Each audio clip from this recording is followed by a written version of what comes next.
And knowing you, you're going to title this episode The Old Man and the Sea or something dumb like that. I maybe thought about it. No, the joke's on you, Kim. I titled the last episode that. Ugh. Officer, I don't know how to deal with you sometimes. Minions of Capital. What do you want? When did you first see the deceased? 3 weeks ago, when the rich hag came in on her galley. The honor guard came in tow. He means Joyce. Rich hag? Crinkled up whore. What is it with these whores and pederasts? Aren't you a communist? Lacks sexual morals or a bourgeois ploy. He gargles a spitball, a sound I refuse to make. As to pederasty, the party legalized it in '04. My party, not your liberal masters. He spits it out on the dying coals. So don't you sermonize me, you racist shithole. God. Game. I didn't want to be a fascist because of this. I didn't know it was this bad in this conversation. I'm actually more worried about what comes after it. He's still bourgeois when the bourgeois does it, fiddling with their sexual organs. Some strange glandular process takes place in him at the thought, like yeast rising. And anger, too, in addition to loneliness. Kim coughs. Yes, moving on. The victim arrives sometime after her. They moved into a deserted apartment above the roundabout. Radio equipment for all to see. Reactionary radio playing. Sloppy and drunk. I've seen their kind during the landing. Those Occidental and Musca phalanges weren't conscripts. Boys like us. They were whites. All they know is to destroy and hurt. Whites, like ghosts, barely alive. They like to kill while they're on their drugs. After the landing, in the burning years, I would take shots at them, end them, the worst ones, if I had a bullet to spare. I could see they've returned now, to show their real face. The face they don't dare show their bourgeois voters back on Mundi, with their families and polyester clothes.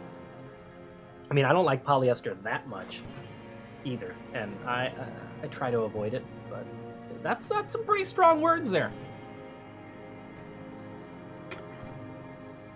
So I didn't break my promise. I came right back when I said I was gonna.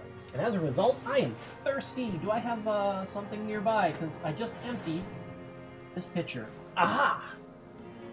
I do. It is going to be a little loud because it is a Pellegrino. And therefore carbonated.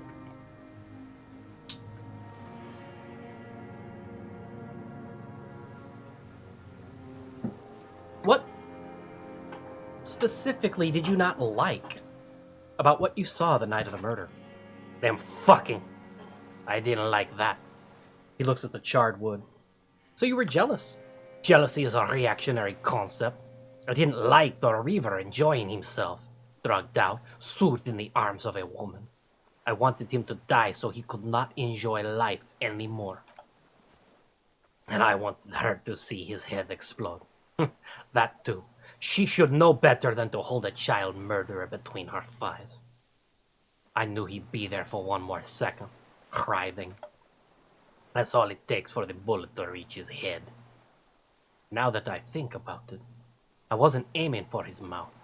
I wanted his brains to spill out on her, but you can't have everything.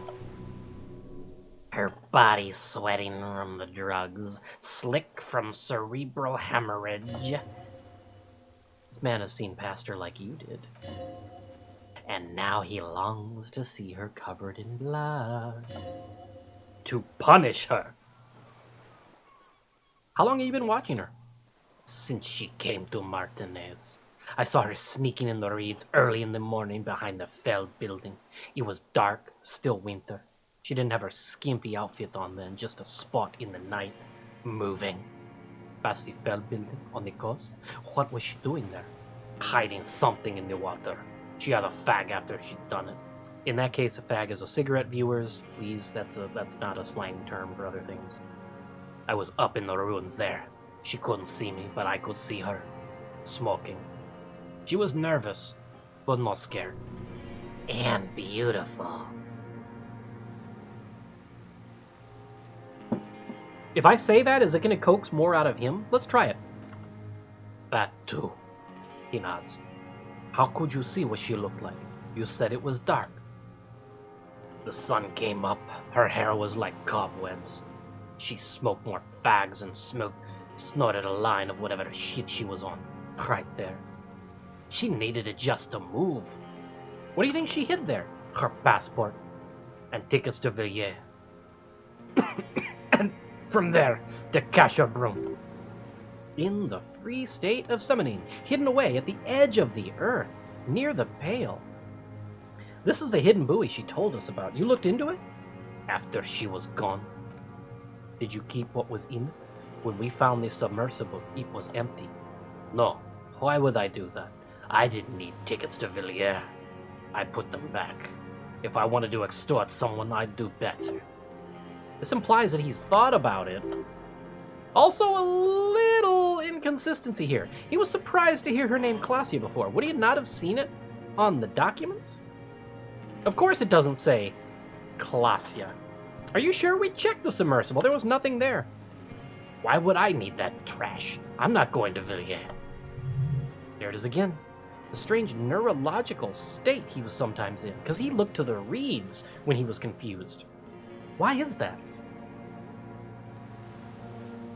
What? Okay, the obvious thing here is Klasia isn't her name. But we're gonna say this to see if we can get her passport name out of him. But before I said her name was Klasia. You didn't recognize it, but it was on the passport, wasn't it? It didn't say Klasia in there. He shakes his head. What did it say? It was something. I don't remember. It was dark that morning. I only remember her face on the photo. Did you keep watching her? I did. She had a face like an archipelago with those birthmarks, and the body hard and lean and bruised all over, black and yellow. I could see she's taken a beating. I could see who she was, too. A spook on the run. Ravishers the cloaca of capital now. All the bagmen and arms dealer end up here. To do drugs and have sex like animals. You could tell she was a spook from the documents. She had different color hair on the photo and glasses. Forged. Some sordid bourgeois affair. I've heard about this sort of thing on the radio. How'd you see all of this? The bruises, that she was beaten? I'm not blind, am I? He shakes his silver head. We already knew that. And we already know the answer here. Of course. How does he know those minute details about her body? Footprints in the dust, could have changed shoes, found the peephole, all pluses that say, you did a bad thing. The bruises on her body. Any chance you've seen him through a hole in a wall? Oh, yes. He smacks his lips, cutting those drugs of hers into little lines with a knife, masturbating. Everything in him fills with impossible longing, all at once! Did you make that hole? With a clip point knife. Good for listening in, too, for hearing the moaning and the snorts. Ever see her through a window on a roof? Like that, too. Yes. Bending like a bow against the glass. So you've been through the secret route behind the whirling rags. Those were your footprints there. You just changed your boots. I thought we established this. I've been through all of Martindale. Every nook and cranny. And that too. Yes, that too. He shakes his head, almost in awe. The things they did in that little room. What she'd do to feel good. Funny the way light works. You turn it on inside, and it gets so dark you can't see a man looking in. I learned that in the 20s when they were still hunting me. I've seen people do some shit, but he keeps shaking his head. Those two took the cake, it says, in his mind.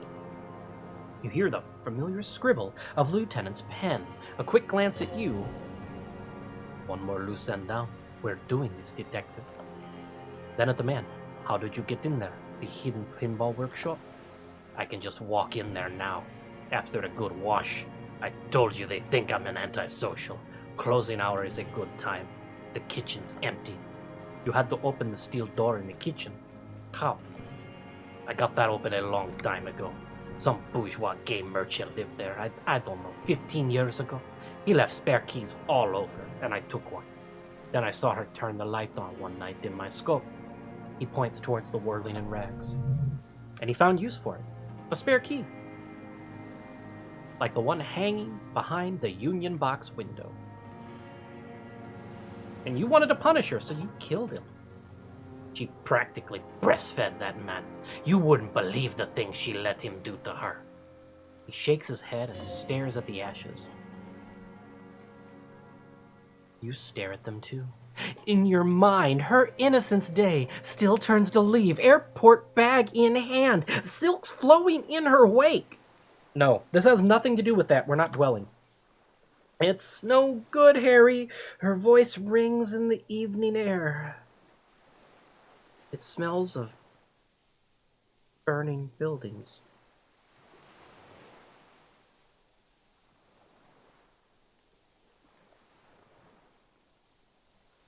Say nothing. I don't want any of these things.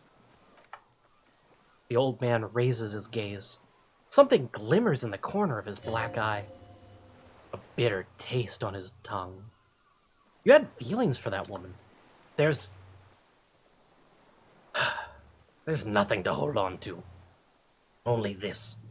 It's not enough. The coals of his eyes glisten suddenly, like stones, dripping with water. Is he crying? There's no crying in confession. Actually, there probably are a lot. Man needs to feel something else. In this fight, it helps you if you have an eye on something there. He looks to the city. It's weakness, I know. There have been others? Yes. Over the years. It's not unproletarian to feel something. Was that why you left the dried flowers? No. He starts to shake his head again. A sunflower on a withered stalk. Why then? I don't really know. I was there one night and she was crying like a child in the corner of her room on the floor, like she does sometimes. When was this? The day after I killed him. And you brought her Maybells? Yes. He looks at the charred logs. I don't know why I do the things I do anymore. It's as if something put the thought there. To leave the flowers. I'm gonna say exactly that. What do you mean, put? He raises his eyes. They're round and wide. A brief flash of terror. I just got this feeling from what you said. Do you agree? Maybe. He just lowers his head and stares at the logs. I told you I have holes in my brain now. I wouldn't just sit here waiting for you. It's a sudden pang of rage. If you came 10 years ago, I would have killed you. He wipes his eye. In the silence, Lieutenant draws a line in his notes, then nods at you once more. One more down. So it wasn't really about him. It was about her. Her, he repeats, staring at the ashes. Then the reeds again. There's a twitch in the corner of his eye. You hear a low-frequency hiss. Barely. Beneath the audible spectrum. Then it's gone. You would need 10 perception to have caught that.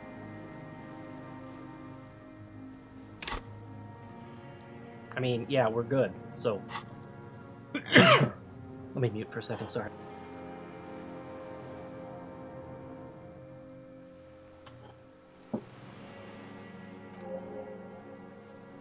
The lieutenant nods at you in acknowledgement. That's it. Motive. We have it.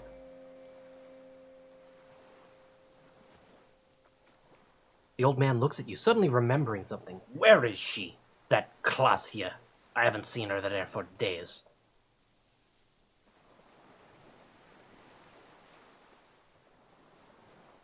She got away, but she let us hear first. Figured out someone was watching her from the seafort. Gone. I knew it. He looks to the city and nods. She kept staring into the scope this last week, at the island, like she knew. She'd look at night, crying or smoking on the roof, staring right into me. It doesn't matter. Down across the bay of Revachol, the oceanic wind washes 40-story towers. Above them, Lausanne Central Aerodrome, a cocoon suspended in the sky by a web of suspension wiring, encircled by hybrid aircraft. Look north. On the platform, a young woman is withdrawing from amphetamines, barbiturates, and alcohol.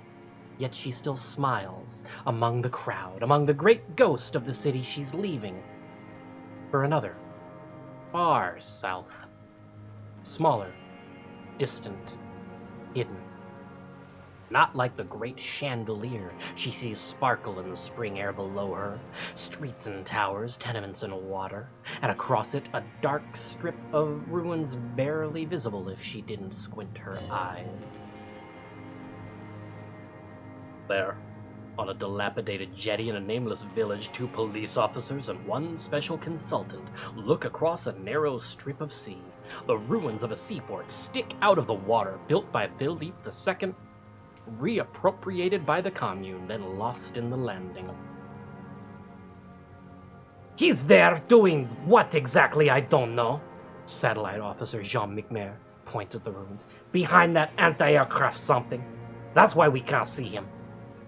Special Consultant Heidelstone is optimistic. We'll see the boat when he comes. Let's go and get a coffee until then. I know this interesting little place where... His voice trails off as the 3 walk down the jetty. As the men go, Patrol Officer Minot looks back over her shoulder at the crumbling fortification like a rotten tooth rising out of the... Good luck, Harry, she thinks. You need something good for this. We could get more. The lieutenant uses the opportunity to tell you in a lowered voice. We've got him talking. Who knows what he's seen and done over the years? You could get more out of him. He likes talking. Enough! Take him in! Bend his arms behind his back and end this! No. Because this is a place to get a lot of backstory. Been looking at anything else you haven't liked? A tragic comedy. He shakes to life. Druggies, prostitutes, and rentiers. A strange little engine seems to fire up in him again. It straightens his back. Detest pushes the cobwebs out of his eyes. Pushes the melancholy aside. He relishes it. More specifically? Specifically, the whole city is a charnel house, stripped clean and draped in neon. But Martinez is the worst. He shakes his head in grave disgust. How come? Because of the racists. Everyone is a racist in Martinez. It's their favorite thing to do in the whole world. Listening to race-themed radio shows, in the ruins, in their lorries. Hey, we didn't tell him to fuck off again. Pump full of steroids and Radio Revachol 92. Race this, race that. It's all sanctioned by that Social Democratic Union and the farce of a Social Democrat who runs it. Mr. Clare? Yes, the fly larva in his container. He let some nihilistic advertising yuppies erect a statue of Philippe III, a syphilitic murderer on the town square, to spit on the working class. Let him finish. Not since the serfs of ancient Pericarnassus has history produced a more inert social class than the Martinez proletariat. The rest of Revachol at least pretends to be rebuilt. These people still live in ruins. In dens like animals, he points to the church. Like those boom-boom morons on the ice. A pity they didn't drown in that tent of theirs. He keeps shaking his head with sorrow for the sight he missed. That all? No, just not. The worst of them is the blood-drenched Sucreant on her yacht, licking her lips. The old whore's gone now, her gun-toting porcelain men are dead. So, actually no. The worst is that old cock parading around in his uniform, throwing balls all day. It's not enough that the racists and liberals are dancing on our graves. The old loyalist ghouls still parade the ruins, too. Every morning he's there, while the parasites he fought to protect are off in Ozon or Croyomoran or some other island they built their palaces on, feeding on drugs and having sex with their own children. Say nothing. That's all the rich really want. Sex with their own children. Throughout history, even the royal bloodline of the suzerain. It's just an excuse for them to have sordid sex. At least that old cunt Frizzell is now dead. Just nod. He's gonna keep going. We did good when we pushed him under that horse car. If only. In the 30s, those disco whores. What follows is ominous mumbling. You cannot make out a single word. The disco whores are too much. Hatred shuts down his brain's language center, leaving only a nonsensical sputter. Ask about that cock on parade, too. Make sure you get everything here. Disco whores? Whores, is all he says. Even that word has to be pushed through his teeth with great force. The rage just seethes. Too hard. Hey, you mean Renee? Every fucking morning for 34 years, he grinds his teeth in a rage, throwing that ball, one ball against the other. I've always loathed that game. That is not a working-class game. I don't care what they say on Radio June. Royalist ghouls still play like it was life itself. Click-clack. He makes the sound of balls connecting. Across the water each day, and that uniform like a parrot's plumage. I won't even mention that he's a traitor to his race. A Batonk maniac race traitor. Just nod. I remember him. He points to his black eye. I remember him from Lenore. Not him personally, his make and model. There were tens of thousands of them. I thought we took them all out before the liberals came to their rescue. But we missed one. With his shaky finger he points to the city, towards the crater near the plaza where a lonely pine tree stands. That one. There doesn't seem to be a single person under the pine today. Not even Gaston. Alone. There's no one there. Fat and plump like a pheasant. He does not hear you, just begging to be popped off. A grin stretches across his face, and he says very softly, "Please, Mr. Dro, shoot me." Whispers with such predatory hunger, it borders on longing. You'd like to kill him? The smile lingers. Not yet. I like to look at him strut around, place a crosshair on his medals, right on his face, and just fiddle to the trigger. Think about it. Let the bonbon melt in my mouth. A treat. Better served for later. He's a pleasure delayer. Yeah, save it for later. He is a juicy bonbon, that one. A real treat for the black day. The blackest. When I put that gun in my own mouth, I think, no, don't waste it. Put this lead in that cock Rene for the boys he killed. And I look at him throw those balls and I just suddenly feel better. I even hid one bullet so I'd always have one. For him. The lines on his face straight as he looks inland. Haven't seen him around lately. Strutting around. Must be down with arthritis. I hope it hurts like hell. I hope he sweats blood. Hearing it may destabilize him. Are you sure you've gotten everything from him?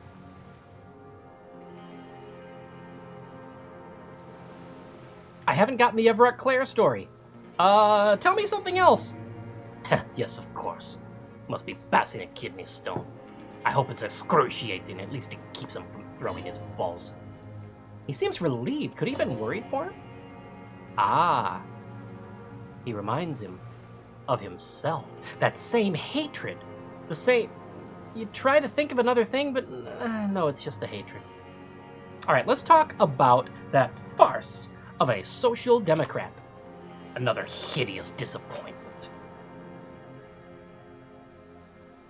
He pokes at the ash. Unions are a real enemy, the true enemy of the proletariat, placating the masses. Disappointment. So personal, he displays a familiarity with the union's top brass. Who's a disappointment? Everett Clare? That deformed toad. I wouldn't expect him to wipe his own ass. I mean, the brains of the operation. Smart one. Edgar! So you mean Edgar? He talks a big game about uprising and social base. They must have sent the smart one to some university in Elysium, where it's alienation this and hegemony that. He's been sweet-talked by this Edgar. We must have met in person for such animosity to have developed. We're not the first people you've met from the city, are we? Can't live alone. He's just stopped poking at the ash now. He's just shaking his head.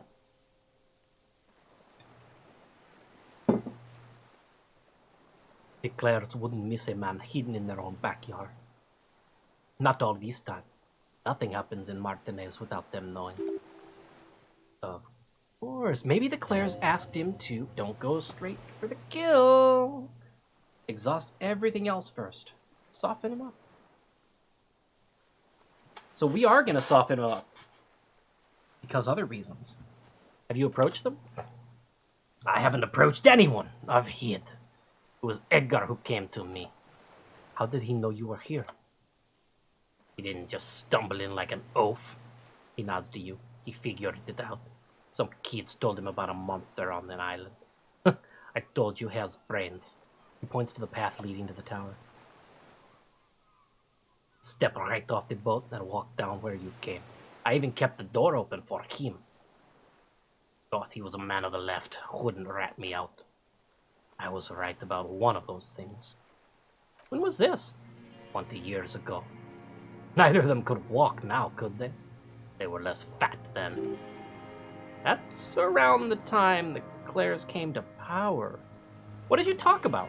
Edgar did the talking, paid his respects like I were a fossil in uniform, offered platitudes about the struggle, flaunted his pink degree, even quoted Mazov. Never trust a social democrat who quotes Mazov. Oh, and charity too. They love their charity. Offered me blankets and social housing. I still have the gas cooker he brought. And he just let you be here? Let me be here? The ZOC is an unlawful successor of the Commune of Crevishul. We took this fortification from the Loyalists.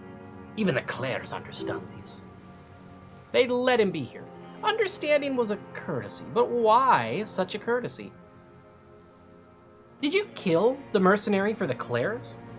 To incite a riot? You know why I killed that fucker, Thron. He shakes his head.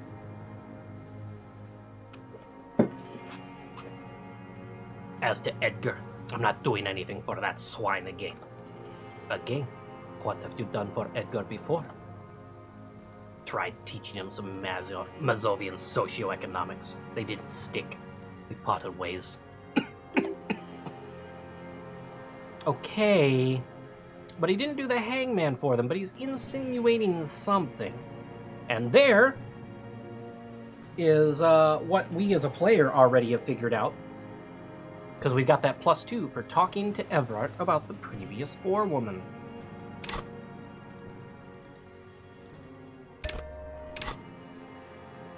That's a red check.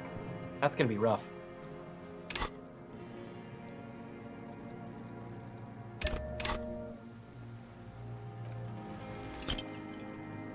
Oh, no! The connection doesn't come to you! On such a pivotal moment! Slap yourself in the head again! Jumpstart it!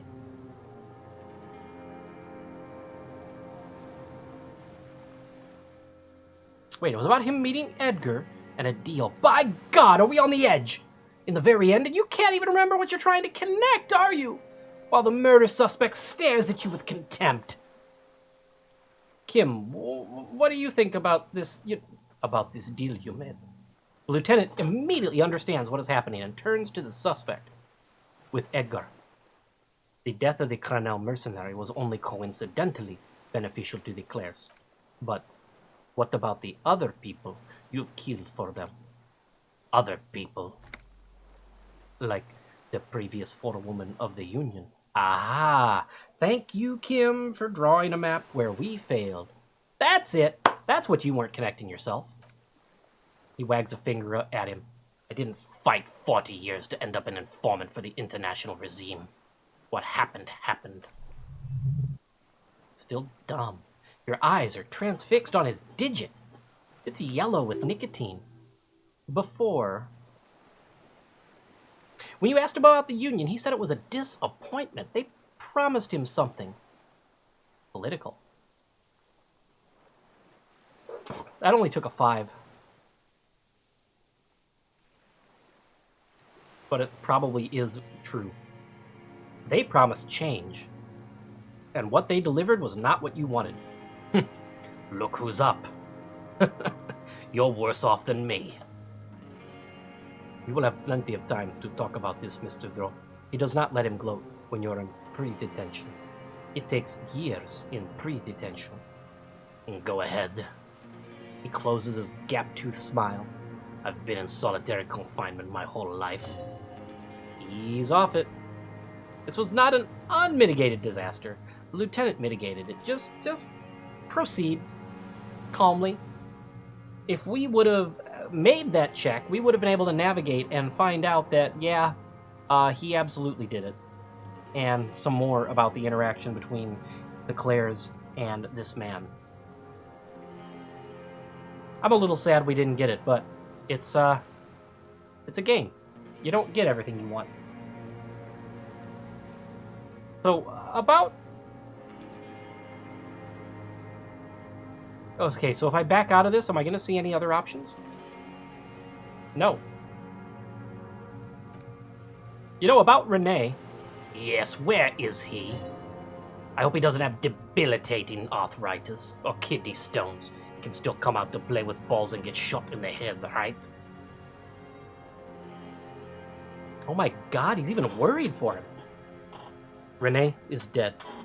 He died of old age a couple of days ago. No. Yes. The old communist looks at you, his blackberry eyes shaking. In disbelief. I waited too long.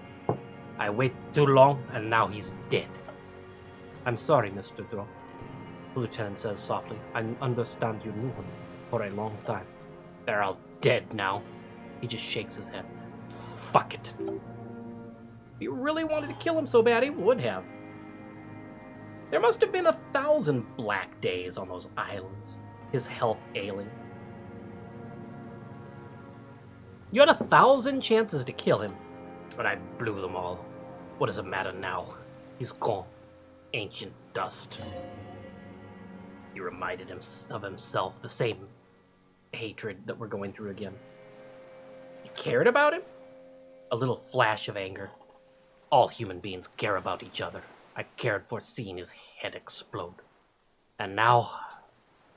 God damn this world. I'm sorry. Fuck you, he says.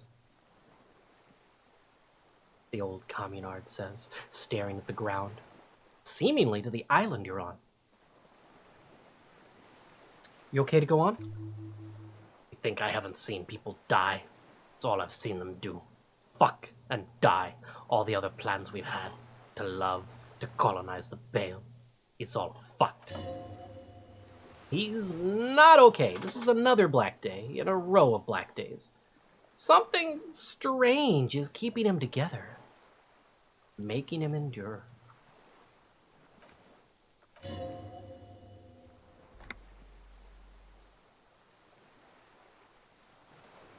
Wow. Everything shuts down when Renee is dead. I don't even care about those whores anymore. He stares despondently into the reeds. Get it over with. Take me in. Renee. Must have been quite a loss for him. Maybe you could still get him to talk about things that don't require as much rage, 'cause it's not there anymore.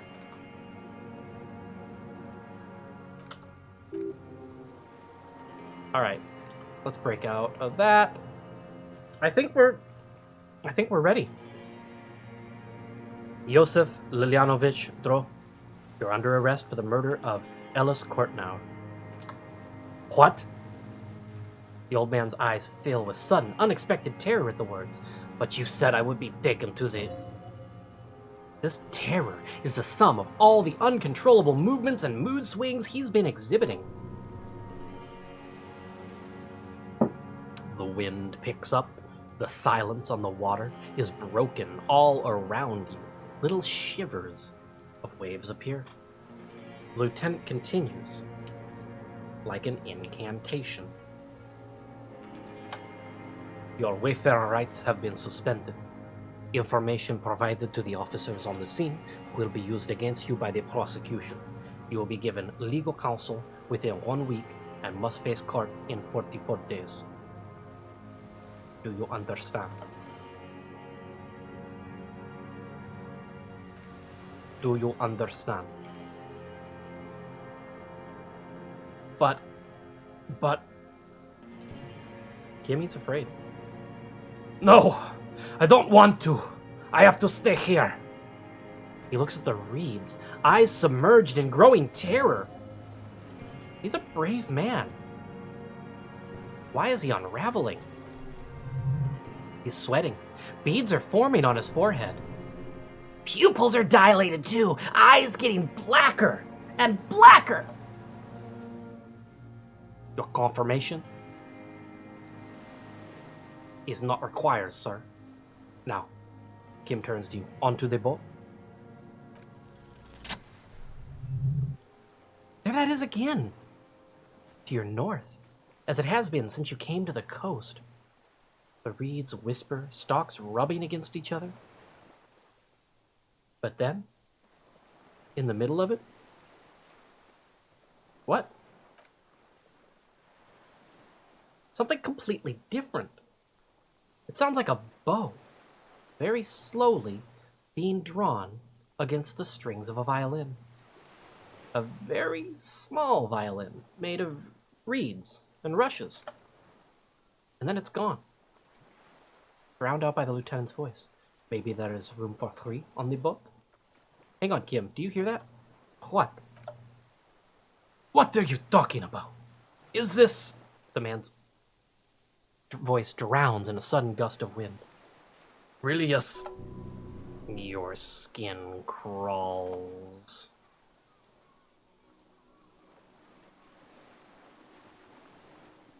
What's there? No. No!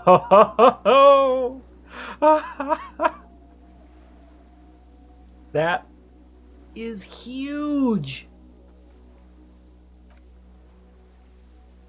Insulindian phasmid. A delicate tangle of arms and legs unfolds from the reeds, limb by limb, to then just stand there, moving its scythe-like arms in ghostly silence. Blink. It's still there. An unfolding mechanism of reed-like chitin, hovering in place. What? Kim? Kim, what is that? The old man looks at the reeds, then at you. What are you talking about? The giant stick insect. He looks confused. There's nothing there. The stick insect is over 3 meters tall. No wonder Lena thought it towered over her. It looks straight at you with its tiny pinprick eyes and its grotesquely small head. You feel your legs shaking under you, and your gun hand rise instinctively. There is. I've finally gone insane, haven't I? You feel the lieutenant's hand on your back, and then you hear him say 4 words. I can see it. Thank God. If he can see it, then you're not insane. Well, for that reason. But that means it's really there. Spinning slowly, in absolute silence, its limbs long and slender. Be very, very careful, the lieutenant whispers, then takes a step towards the giant arthropod.